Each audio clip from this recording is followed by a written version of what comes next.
गरीब पर बाढ़ का कहर की कहानी। रात का समय था। बिरजू और हीरा किसी काम से नदियापुर गांव जा रहे थे। बिरजू, हीरा, अरे चलते चलते मेरे पैर जवाब दे चुके हैं।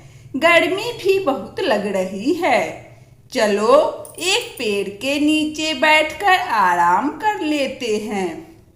हीरा, अरे यहाँ रुकना सही नहीं है, ये जंगल है।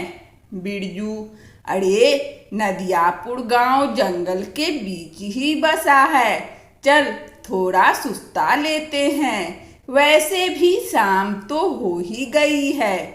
बिरजू की बात सुनकर हीरा ना चाहते हुए भी एक पेड़ के नीचे बैठ गया। अचानक उन दोनों के कानों में एक बच्चे के रोने की आवाज आई। हीरा, बिरजू भैया, तुमने कुछ सुना? यहाँ जंगल में कौन सा बच्चा रो रहा होगा? बिरजू, आवाज तो मेरे ही कानों में आ रही है, चलो चलकर देखते हैं। बिरजू और हीरा आसपास नजर दौड़ाने लगे।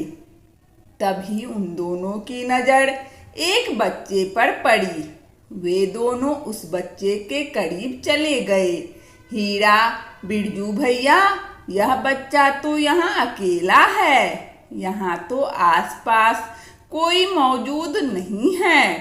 बिरजू उस बच्चे को गौर से देखने लगा। उसके चेहरे पर डर, भय साए लहराने लगे। बिरजू, यहाँ से भाग। हीरा, हीरा, अरे क्या हुआ? अचानक तुम्हारा चेहरा फटे हुए पपीते जैसा कैसे हो गया? बिरजू, हीरा, गौर से देख, यह बच्चा कोई इंसान का बच्चा नहीं बल्कि कागज का बना मालूम पड़ता है। बिरजू के कहने पर हीरा उस बच्चे को ध्यान से देखने लगा। हीरा, बिल्कुल सही कह रहे हो बिरजू भैया, यहाँ से भागो। वे दोनों डरते हुए वहाँ से भाग गए। उसी नदियापुर गांव में झुमड़ी नाम की एक सुंदर स्त्री अपनी 5 वर्षीय बेटी चमकी और पति बसंत के साथ रहती थी। झुमड़ी का पति बहुत गरीब था। एक दिन झुमड़ी का पति बसंत दोपहर के समय अपने घर पर उदास बैठा था। झुमड़ी, क्या हुआ जी, आप इतने उदास क्यों बैठे हैं? वसंत, काफी दिनों से मुखिया जी से अपनी मजदूरी मांग रहा हूँ, लेकिन वह दिख ही नहीं रहे हैं। झुमड़ी उनसे कहते क्यों नहीं कि हमारे घर में राशन भी खत्म होने को है। अगर आप वहाँ हमें समय पर पैसे नहीं दे सकते तो फिर ऐसी जगह काम करने से क्या फायदा? मुखिया, क्या बात है बसंत, तुम यहाँ कैसे? बसंत, मुखिया जी, आपने मुझे 6 महीने से मेरी मजदूरी नहीं दी। मेरे घर पर राशन खत्म होने को है, मत भूलिए।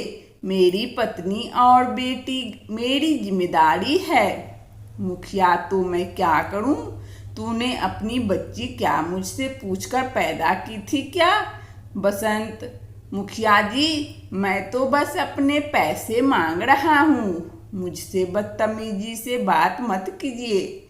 आदमी, तुमने नौकरों को ज़्यादा सिर पर चढ़ा रखा है मुखिया जी। अगर ये मेरा नौकर होता तो मैं इसका लात घूंसों से ऐसा स्वागत करता कि ये फिर कभी किसी से जुबान लड़ाने के काबिल नहीं रहता। मुखिया, तो फिर इस नेक काम में देरी क्यों करूं? इतना कहकर मुखिया बसंत को बुरी तरह पीटने लगा और धक्के देकर बाहर निकाल दिया। मुखिया जी, जा, नहीं देता तेरे पैसे, जिससे तेरी शिकायत करनी है कर ले, जो उखाड़ना है उखाड़ ले। बसंत रोते हुए घर आ गया और सारी घटना अपनी पत्नी झुमड़ी को बताने लगा। झुमड़ी, चिंता क्यों करते हैं जी, ईश्वर पर भरोसा रखें, सब कुछ सही हो जाएगा। बसंत, तुम समझ नहीं रही, घर का राशन खत्म होने को है। आज तो मेरे पास चमकी के दूध के भी पैसे नहीं बचे, मैं क्या करूं? झुमड़ी, चिंता मत कीजिए, मैं अपने पड़ोस में रहने वाली अनीता से कुछ पैसे उधार मांग लेती हूँ। आप बस ऐसे उदास मत बैठिए, और हाँ, कभी भी हिम्मत मत हारिएगा। झुमड़ी की बात सुनकर बसंत मुस्कुरा दिया। कुछ देर बाद झुमड़ी पड़ोस में अपनी दोस्त अनीता के घर गई। अनीता, ओ झुमड़ी, मैं तुम्हारा ही इंतजार कर रही थी। अगर तुम नहीं आती तो कुछ देर में मैं वैसे ही तुम्हारे घर आने वाली थी। झुमड़ी, मुझे तुमसे बहुत जरूरी बात करनी है। अनीता, हाँ हाँ बोलो ना, क्या बात है? झुमड़ी, मुझे कहते हुए अच्छा तो नहीं लग रहा, लेकिन मुझे कुछ पैसों की ज़रूरत है। तो क्या है ना, आजकल मेरे पति को कहीं काम नहीं मिल रहा। बोल रहे थे कि बाजार में काफ़ी मंदी चल रही है। अनीता, ये बात तो सही है, सभी जगह बुरा हाल है झुमड़ी। इतना कहकर अनीता ने कुछ पैसे झुमड़ी के हाथ में पकड़ा दिए। झुमड़ी, मैं तुम्हारे ये पैसे बहुत जल्दी चुका दूंगी। अनीता, अरे जब मर्जी आए तब चुका देना, लेकिन ऐसा कब तक चलेगा? झुमड़ी, मैं कुछ समझी नहीं। अनीता, देख झुमड़ी, आजकल का जमाना बदल गया है। मुझे देख, मेरे पति भी काम करते हैं और मैं भी काम करती हूँ। क्यों ना तुम अपने ही पति के साथ हाथ बटाना शुरू कर दो। कुछ पैसे घर आएंगे तो अच्छा ही होगा।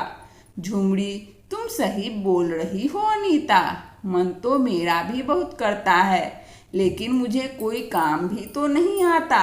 अनीता, तुम उसकी चिंता मत करो झुमड़ी, मैं कागज के बहुत अच्छे खिलौने बनाती हूँ। तुम चाहो तो मैं तुम्हें सिखा सकती हूँ।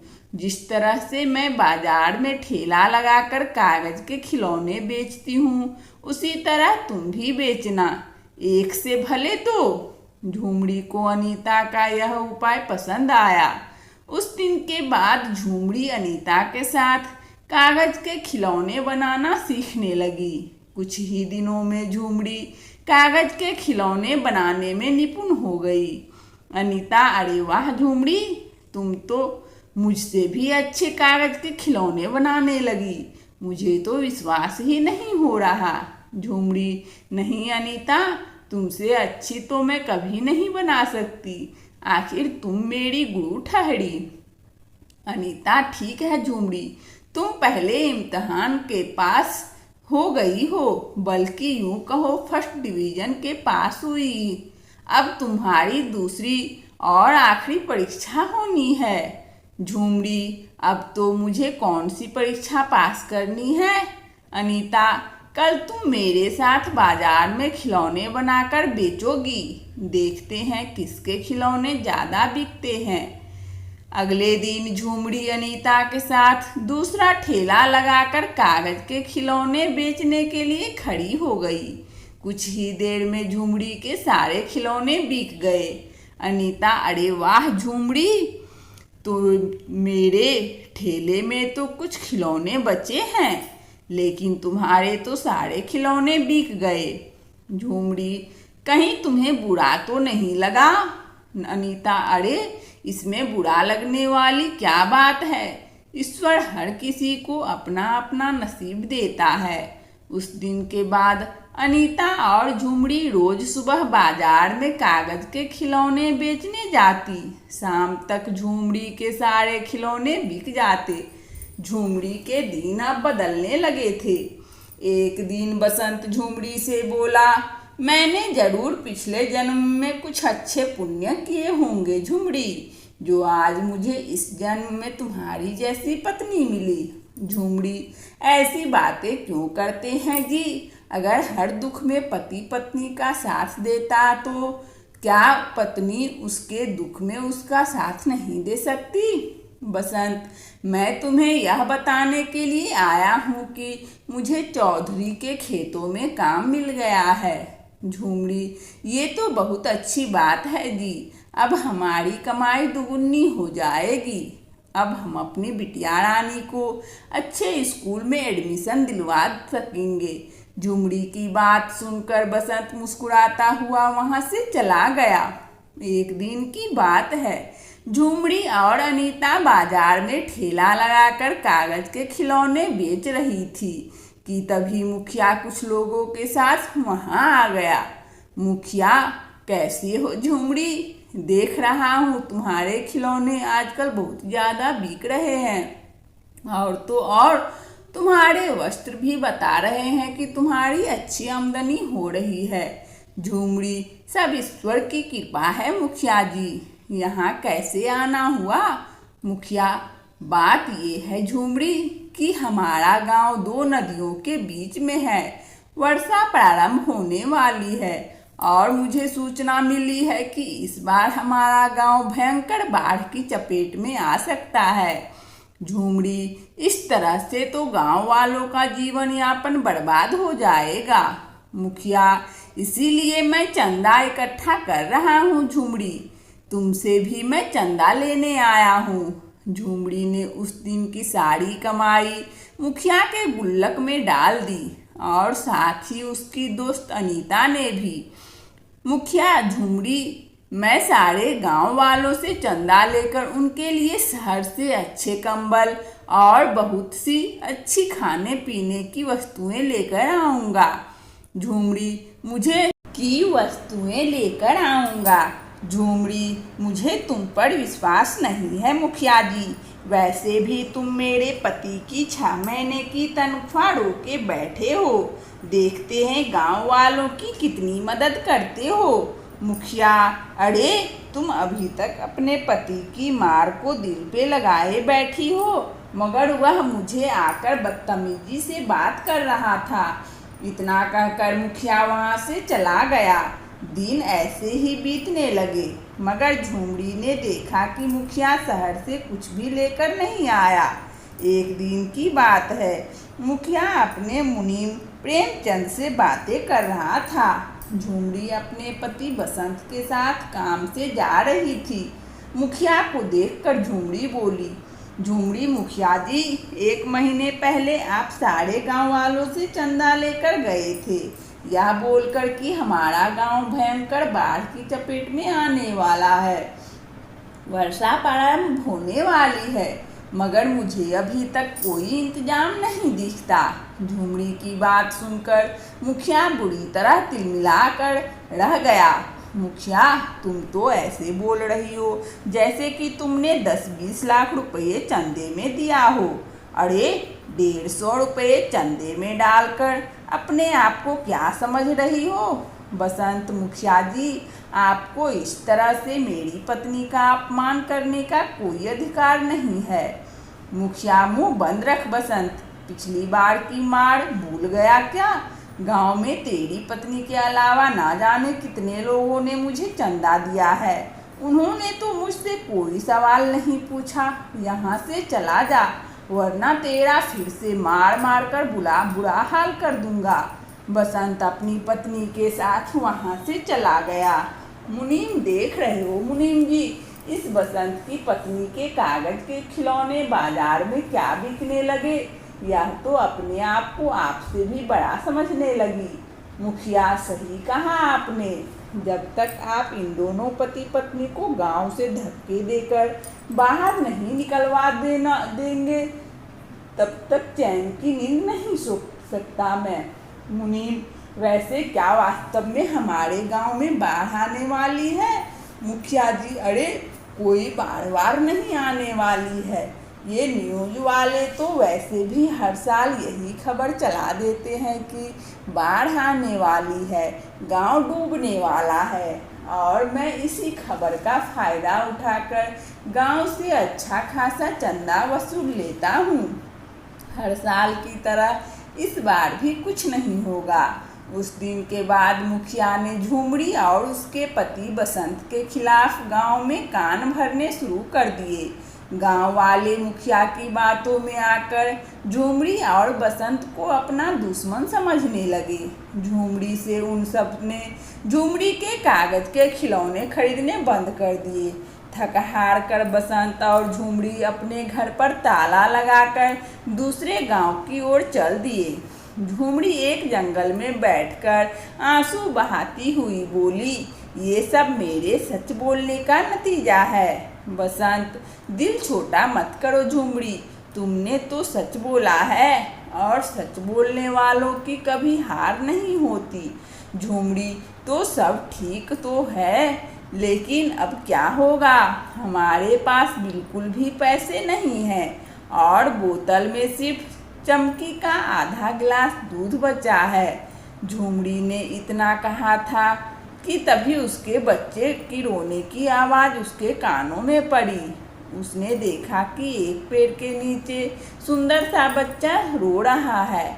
झुमरी, ये किसका बच्चा है? बसंत, पता नहीं, लेकिन मुझे तो ये बहुत भूखा लगता है। झुमरी, मेरे पास की आधा बोतल दूध है, अगर मैं इसे पिला दूंगी तो हमारी चमकी भूखी रह जाएगी।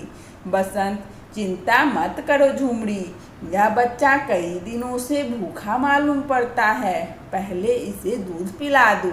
झुमरी उस बच्चे को दूध पिलाने लगी। बच्चे ने दूध पिया ही था कि अचानक रंग बिरंगी किरणों के साथ उसका आकार बड़ा होने लगा और वह एक सुंदर नवयुवक में परिवर्तित हो गया।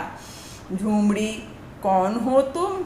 नवयुवक, मैं एक जादुई कागजी पुरुष हूँ, मुझे तुम्हारे बारे में सब कुछ पता है। तुम्हारे पास सिर्फ आधी दूध ही की बोतल थी और तुमने अपने बच्चे को ना पिलाकर वह मुझे पिला दी।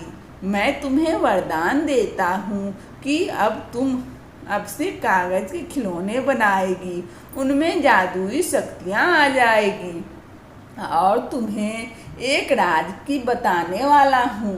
तुम्हारा गांव भयंकर बाढ़ की चपेट में आने वाला है। कल तुम्हारे गांव में तबाही ही तबाही मच जाएगी। इतना कहकर वह सुंदर पुरुष वहां से गायब हो गया। झुमरी, हम नहीं जा सकते, हमारे गांव बहुत मुसीबत में है। बसंत, तुम सही कहती हो झुमरी, हमें गांव वालों की मदद करनी चाहिए और वैसे भी मुखिया ने हमारे खिलाफ गांव वालों के कान भरे हैं, वरना गांव वाले इतने बुरे नहीं हैं। झुमरी और बसंत दोबारा अपने गांव वापस आ गए।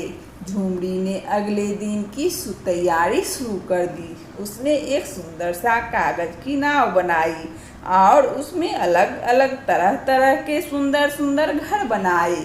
देखते ही देखते उसके कागज की सुंदर बड़ी नाव बहुत बड़ी हो गई और एक विशाल नाव में परिवर्तित हो गई।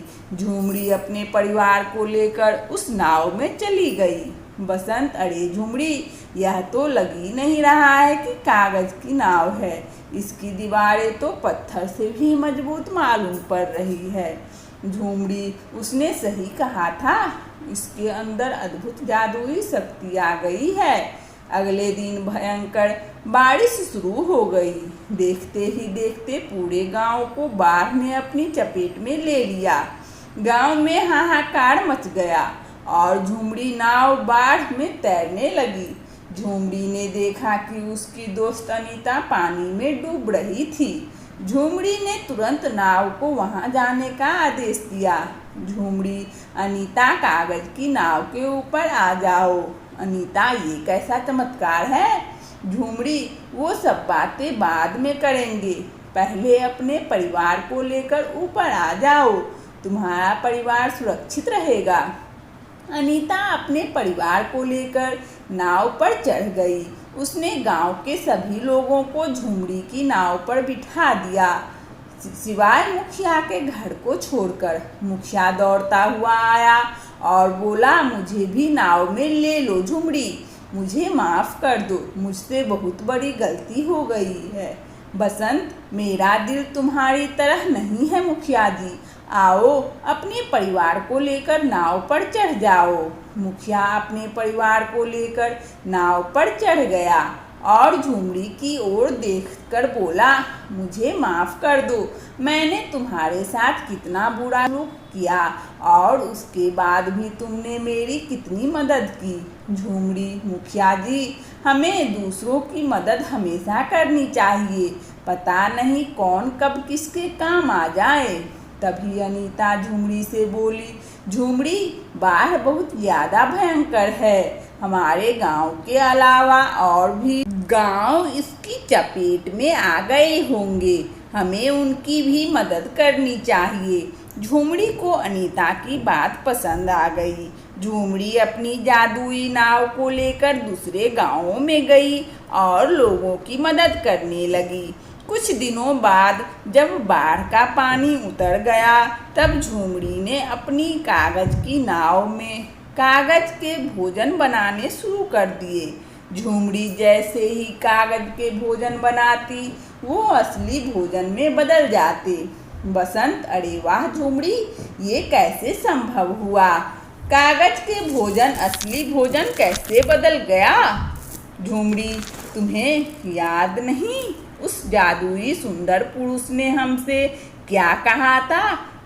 कोई कागज का खिलौना बनाओगी, उसमें जादुई शक्तियाँ आ जाएंगी। मुझे विश्वास था कि अगर मैं कागज के भोजन बनाना शुरू करूँगी तो वे असली भोजन बन जाएंगे।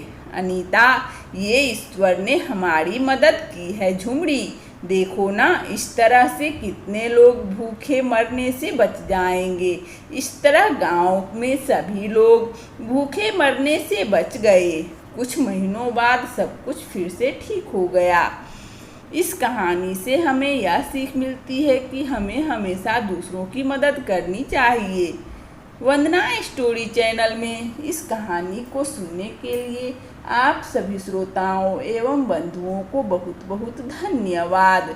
यदि हमारा कहानी अच्छा लगा हो तो कृपया लाइक और सब्सक्राइब अवश्य करें, ताकि नोटिफिकेशन सबसे पहले आपको मिले।